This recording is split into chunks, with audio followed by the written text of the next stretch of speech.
Lei dorme sul capannone? Mi porta via tutto, sono stufo.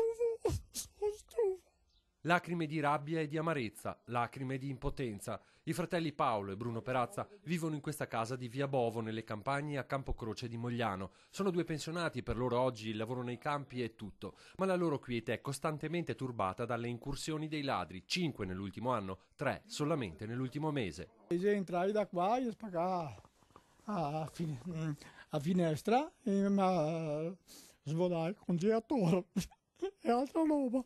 2 notti fa l'ennesimo raid, rubati macchinari ed attrezzi. Hanno tagliato i tubi, come vedi. Tagliato i tubi, portato via pompa e motocoltivatore. E la fresa che era qua appoggiata qui. E così i fratelli hanno preso una decisione drastica: vigilare anche di notte sull'attrezzatura scampata alle razzie dei predoni. Paolo, qui c'è la branda dove dormite? Sì, qui è la branda dove una sera io e una sera mio fratello dormiamo. Perché abbiamo, non so come difenderci. Siamo stufi, massa perché non è possibile che non mandi sotto il sistema qua. È una roba impossibile. O che se armiamo, spariamo anche a come fa tanti.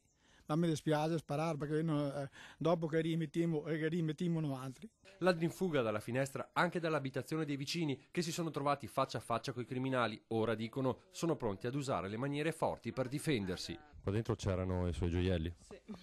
Sì, qua dentro c'era un po' di cose mie e non c'è più niente. Adesso siete pronti ad armarvi, a difendervi? Purtroppo sì.